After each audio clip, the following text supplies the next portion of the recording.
Chers téléspectateurs et téléspectatrices, bonjour.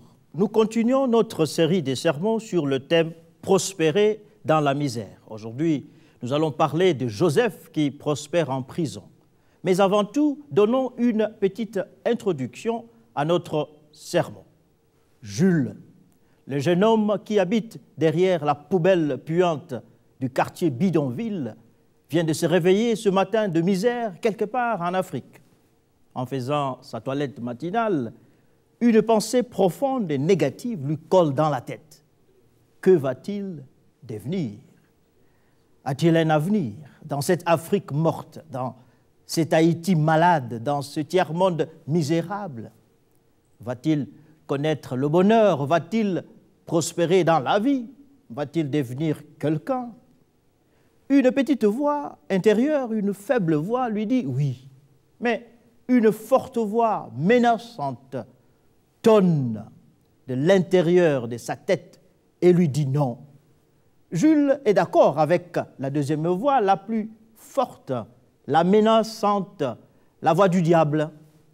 Jules est d'accord avec la voix du diable qui lui dit qu'il n'a pas d'avenir dans ce tiers-monde pourri. Pour confirmer l'avenir miséreux de Jules, le diable lui fait regarder son propre visage sur le miroir qu'il tient en main. Conclusion de sa toilette matinale. Que voit-il de lui-même, le jeune homme Jules, celui qui habite derrière la poubelle puante du quartier Bidonville, quelque part en Afrique?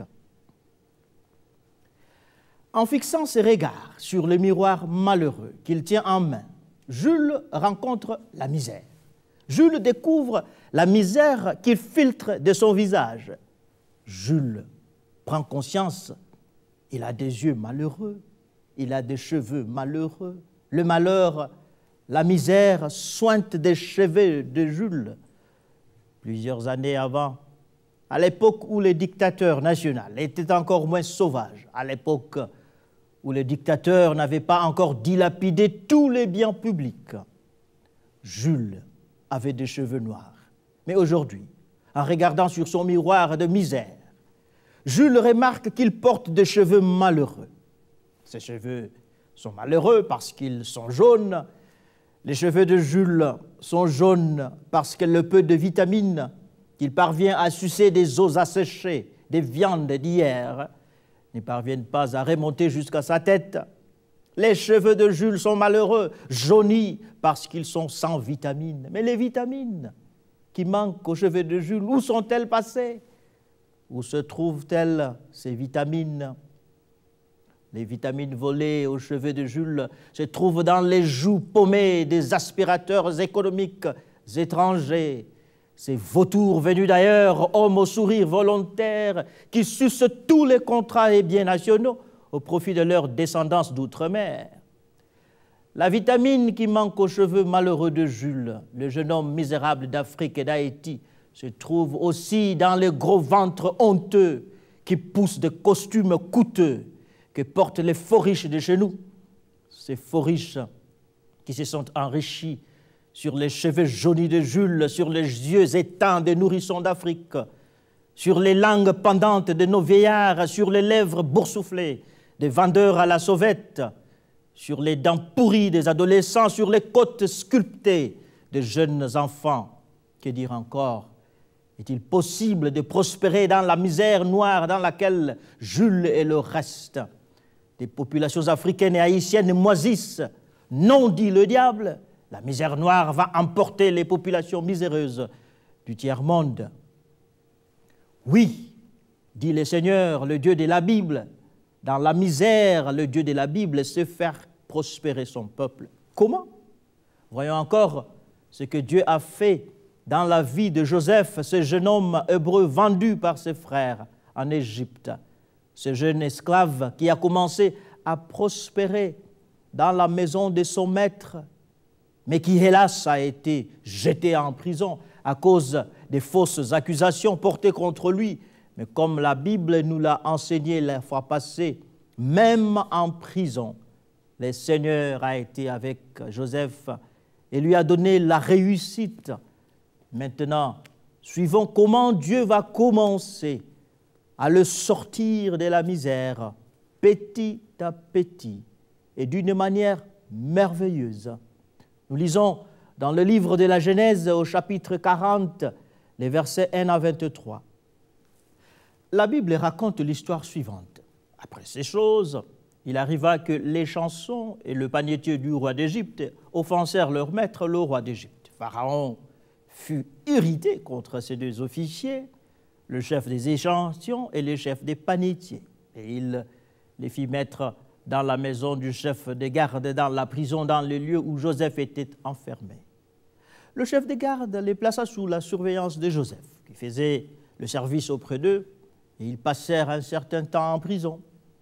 Pendant une même nuit, les chansons et le panetier du roi d'Égypte, qui étaient enfermés dans la prison, eurent tous deux un songe, chacun le sien, pouvant recevoir une explication distincte. Joseph, étant venu le matin vers eux, les regarda et voici, ils étaient tristes. Mais alors, il les questionna, les officiers du Pharaon qui étaient avec lui dans la prison de son maître, et il leur dit « Pourquoi avez-vous mauvais visage aujourd'hui ?» Ils lui répondirent « Nous avons eu un songe et il n'y a personne pour l'expliquer. » Joseph leur dit « N'est-ce pas à Dieu qu'appartiennent les explications? Racontez-moi donc votre songe. » Le chef des échantillons, Samson plutôt, raconta son songe à Joseph et lui dit « Dans mon songe, voici, il y avait un cep devant moi, ces cep avait 3 sarments. Quand il eut poussé, sa fleur se développa et ses grappes donnèrent des raisins mûrs. La coupe du Pharaon était dans ma main. Je pris le raisin, je le pressai dans la coupe de Pharaon et je mis la coupe dans la main de Pharaon. » Joseph lui dit, et voici l'explication. Les 3 serments sont 3 jours, encore 3 jours, et Pharaon relèvera ta tête et te rétablira dans ta charge.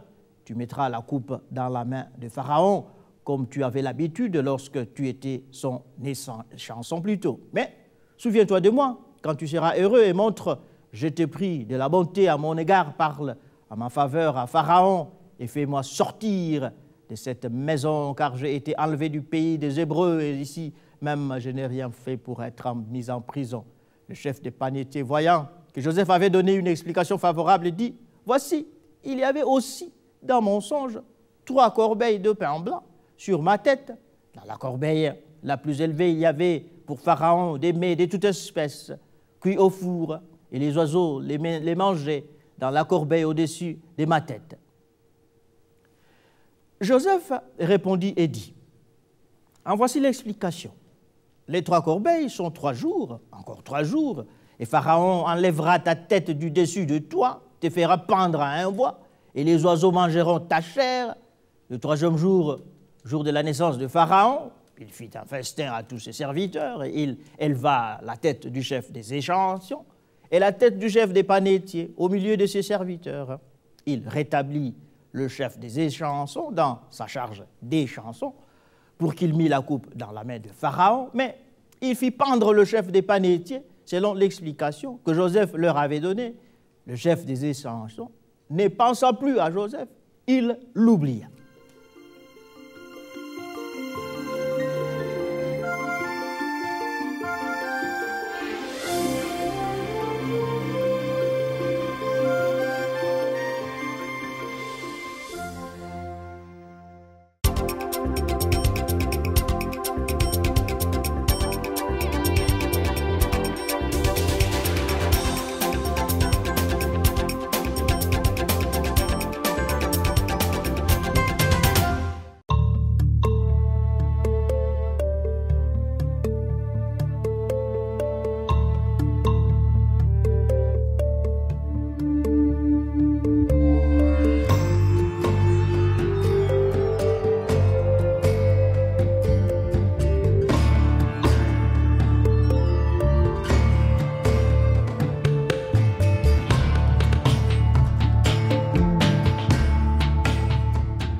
Chers téléspectateurs et téléspectatrices, comme nous avions dit avant, que votre pensée ne s'arrête pas sur ces derniers versets du texte que nous avions lus.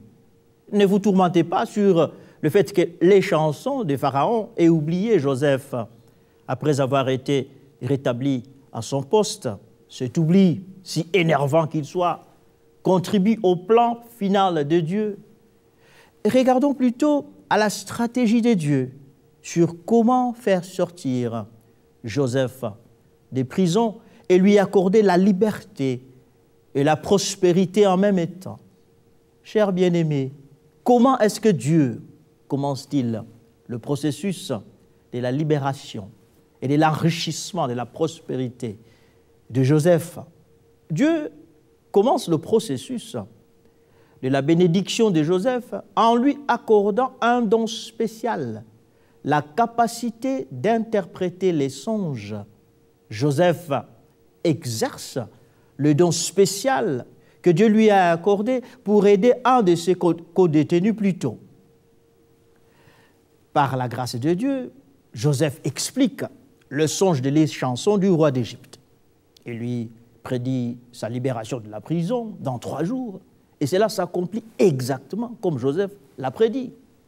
Gardons bien cette leçon parce qu'elle nous servira dans notre prédication sur la prospérité dans la misère. Chers frères et sœurs en Christ, ceux qui nous disent de leur donner tout notre argent afin qu'ils demandent à Dieu de nous envoyer des billets de banque du ciel nous trompent. Non, presque jamais Dieu nous envoie la prospérité subitement. Au contraire, presque toujours, Dieu nous accorde la prospérité progressivement, petit à petit, dans notre vie. Dieu nous apprend à penser, à dire et à agir comme des hommes et femmes prospères. Comment est-ce que Dieu le fait-il? Il le fait en nous accordant des petites faveurs, pendant que la misère sévit autour de nous. Là où tout le monde meurt de faim, Dieu, dans sa miséricorde, nous accorde une petite racine à grignoter. Mais me direz-vous, c'est de l'opium que vous débitez là.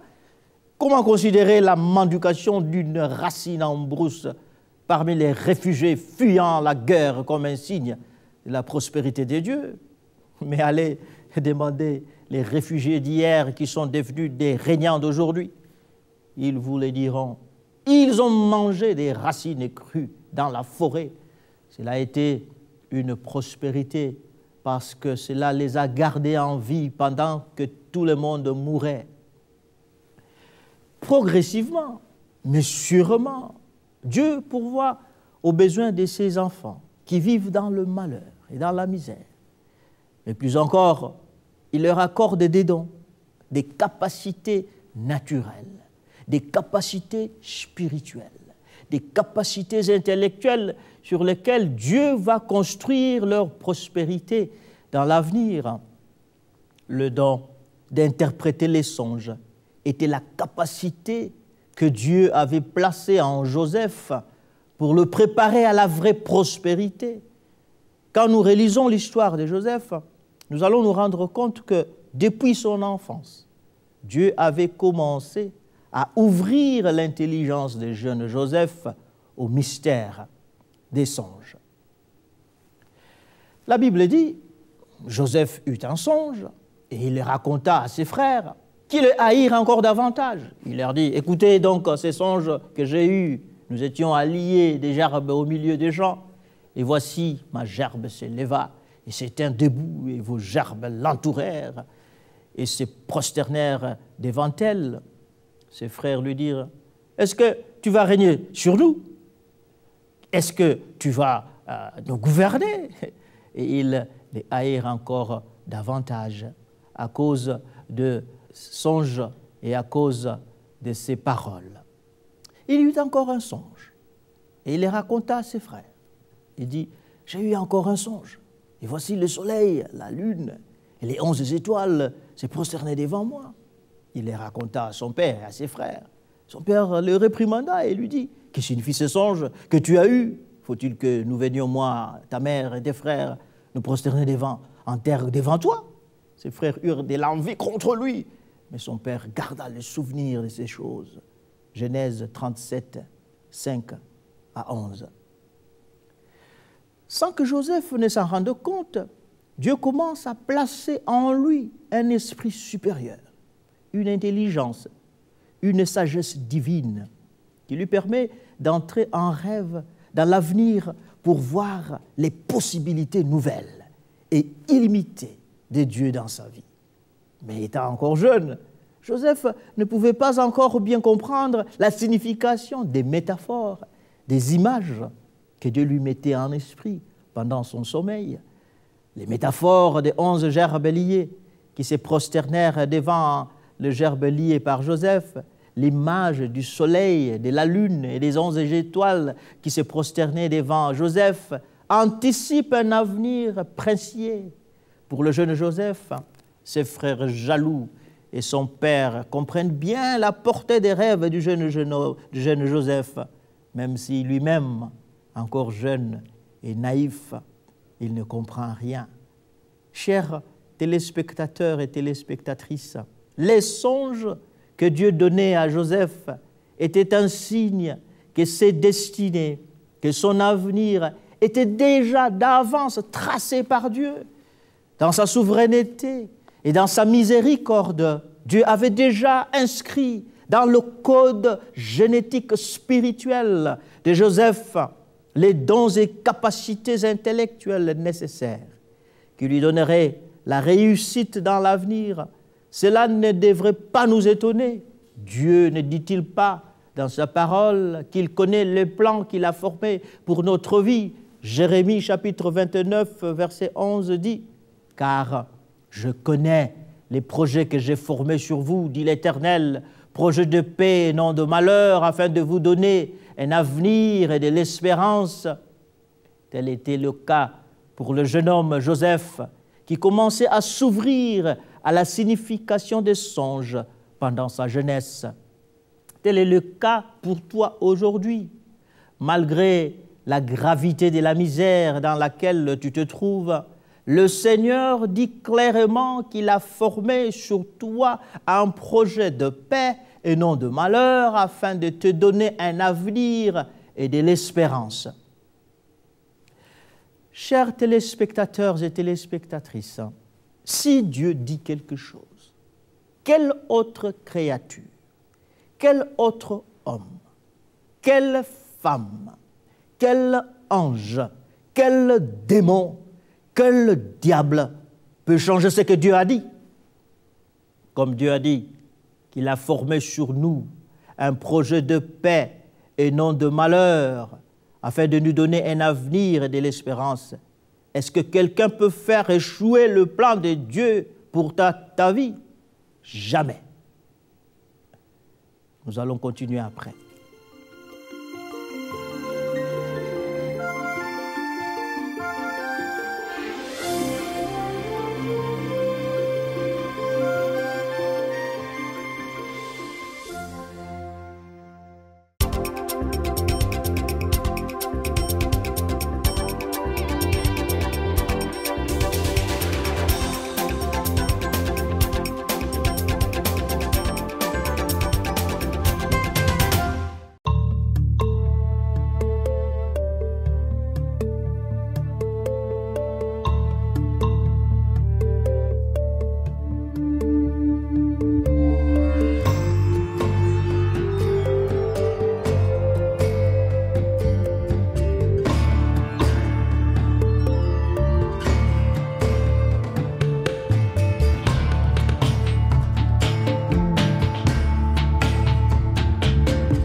Chers téléspectateurs et téléspectatrices, avant d'aller à la pause, je disais, si Dieu dit quelque chose, quelle autre créature, quel homme, quelle femme, quel ange, quel démon, quel diable peut changer ce que Dieu dit?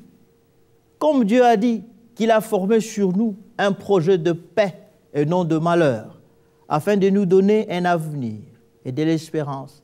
Est-ce que quelqu'un peut faire échouer le plan de Dieu pour notre vie? Jamais.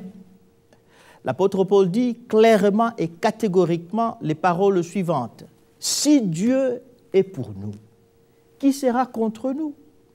Lui qui n'a point épargné son propre Fils, mais qui l'a livré pour nous tous, comment ne nous donnera-t-il pas aussi toutes choses avec lui? Romains chapitre 8, versets 31 à 32. Bien-aimé, bien sûr, tu es pauvre pour le moment, mais réveille-toi et regarde bien ta vie. Quel est le don que Dieu t'a donné? Remarques-tu que tu as le don des affaires, même si pour le moment tu ne vends qu'une boîte d'allumettes? Ne te décourage pas. Ce petit don que tu remarques aujourd'hui en toi va être utilisé par le Seigneur demain pour faire de toi un grand argentier de ton pays. Chers jeunes garçons et filles, élèves, regarde bien dans ta vie. Que remarques-tu? As-tu des capacités en mathématiques, en sciences? Demain, toi, tu seras peut-être le prochain Albert Einstein du monde. Oui, toi, chers téléspectateurs et téléspectatrices, retenons bien la leçon spirituelle qui sort du texte que nous avions lu. Oui, nous vivons dans la misère, mais le Seigneur a déjà placé en nous, en chacun de nous, des dons, des qualités, des capacités naturelles et spirituelles et intellectuelles qu'il va utiliser dans l'avenir pour faire de nous des ingénieurs, des hommes et des femmes d'affaires, des pasteurs et évangélistes puissants et prospères pour sa gloire. Quel est le secret de la prospérité dans la misère? C'est la présence de Dieu dans notre vie à travers Jésus-Christ, notre Sauveur, et les dons naturels, spirituels qu'il nous accorde pendant que nous sommes encore en train de croupir dans la souffrance. Que ceux et celles de mes téléspectateurs et téléspectatrices qui n'ont pas encore reçu la présence de Dieu dans leur vie ouvrent leur cœur au Seigneur Jésus-Christ aujourd'hui. Ouvrons notre cœur, c'est là où il faut commencer, c'est là où la prospérité commence. Ouvrons notre cœur au Seigneur Jésus-Christ afin qu'il nous pardonne nos péchés. Il va encore remplir notre vie de son Esprit Saint et nous accorder petit à petit la prospérité spirituelle et matérielle dont nous avons besoin. Oui, nous devons comprendre cela. Comme nous avions dit avant, nous le disons encore aujourd'hui. La vraie prospérité spirituelle commence d'abord par la relation personnelle avec Dieu. Et ensuite, nous allons de la prospérité spirituelle à la prospérité matérielle. Et nous avions expliqué que c'est qu'on ne se trompe pas. On ne va pas dire, ben voilà, convertissons-nous d'abord, ensuite Dieu va nous envoyer de l'argent, des billets, des banques en poche. Ce n'est pas ça ce que je dis. Ce que je dis, c'est que la vraie prospérité, c'est d'abord la prospérité spirituelle. Quand tu connais le Christ change ta vie, pardonne tes péchés, ton avenir éternel est garanti. Après donc, quand ton cœur est droit, ton cœur est changé, quand le Christ te renouvelle, alors je veux que tu comprennes que le second secret de la prospérité dans la misère se trouve dans les dons naturels, dans les capacités intellectuelles, dans des capacités sociales que Dieu a placées en toi. Tu n'es pas un homme sans don, tu n'es pas une femme sans capacité. Dieu n'a jamais créé un être humain en qui il n'a pas logé des capacités de prospérité. Je veux que tu comprennes cela, mon frère, toi qui m'écoutes. Ne regarde pas toujours et encore à la misère actuelle. Il faut regarder à la prospérité future qui se trouve déjà en toi parce que Dieu a logé en toi les dons nécessaires pour te faire sortir de la misère. Dans le cas de Joseph, nous avions bien vu que Dieu lui a donné un seul don, mais un don magnifique, le don d'expliquer les songes. C'est en fait le don de la connaissance, le don de l'interprétation, le don de la sagesse. Et c'est à partir de ce seul don que Joseph est sorti de la misère, parce que Dieu a utilisé ce don qu'il lui a donné au bon moment pour faire de lui un homme qui pouvait prédire l'avenir et qui pouvait expliquer les choses aux autres. Donc à toi qui m'écoutes aujourd'hui, je ne dis pas et je ne nie pas la réalité de la gravité de ta misère. Oh, tu n'as rien, tu as faim, tu peines à aller à l'école, peut-être tu ne vas même pas à l'école, tes affaires ne marchent pas bien. Je te demande de ne pas te décourager, mais au contraire, regarde d'abord à Dieu, ensuite, regarde à ce que Dieu a placé en toi. Il ne faut pas regarder chez ton oncle ou chez tes parents ou encore chez d'autres gens, ou tes frères ou sœurs qui sont en Europe. Non, il ne faut pas regarder là-bas. Il faut regarder en deux endroits précis. Tu regardes d'abord à Dieu pour voir ta relation personnelle avec lui en Christ. Ensuite, quand tu termines, tu regardes en toi, en ce que Dieu a mis en toi, à ce que Dieu a placé en toi comme don, comme capacité, comme potentialité. Et cela est très important. Nous avions dit avant qu'il n'existe pas un seul être humain sans capacité, sans don que Dieu lui aurait donné pour que Dieu utilise ce même don pour produire la prospérité. Vous savez, chers bien-aimés, souvent plusieurs personnes échouent dans la vie, non parce qu'elles n'ont pas de capacités, mais parce qu'elles ne veulent pas regarder à ce que Dieu leur a donné. Ils ont toujours les yeux portés vers les autres. Ils ne veulent pas regarder à Dieu, ils regardent aux autres, à leurs oncles, à leurs amis, à leurs relations. Le salut, la sortie de la misère, la prospérité matérielle ne vient pas en devenant un commandeur. Non, la prospérité matérielle vient de Dieu qui nous touche en Christ et de Dieu qui a placé en nous des capacités. Tout le monde ne sera pas mathématicien, tout le monde ne sera pas chirurgien, tout le monde ne sera pas ingénieur, tout le monde ne sera pas homme d'affaires, tout le monde ne sera pas musicien. Mais Dieu sait faire prospérer ses enfants à travers des dons différents. Il y a des musiciens qui sont plus riches, encore plus riches que les plus grands médecins du monde. Il y a des artistes qui sont encore plus riches que les ingénieurs. Il y a des ingénieurs qui sont plus riches que les médecins. Il y a des gens qui ont des potentialités, qui les ont utilisées. La prospérité de l'Afrique, la prospérité du Haïti ne viendra pas du fait qu'on va aller emprunter de l'argent ailleurs, on va aller quémander chez les autres. La prospérité de l'Afrique, la prospérité du Haïti, la prospérité de chaque enfant de Dieu vient de Dieu qui a placé en nous, en chacun de nous, des capacités, des dons, des potentialités. Je te demande aujourd'hui de regarder en deux directions. Premièrement, dans la direction de Dieu en donnant ta vie à Jésus-Christ, et deuxièmement, dans la direction des dons que Dieu a placés en toi. Et ce sont ces dons-là qui vont faire de toi l'homme et la femme prospère, malgré la misère. À Dieu la gloire. Amen.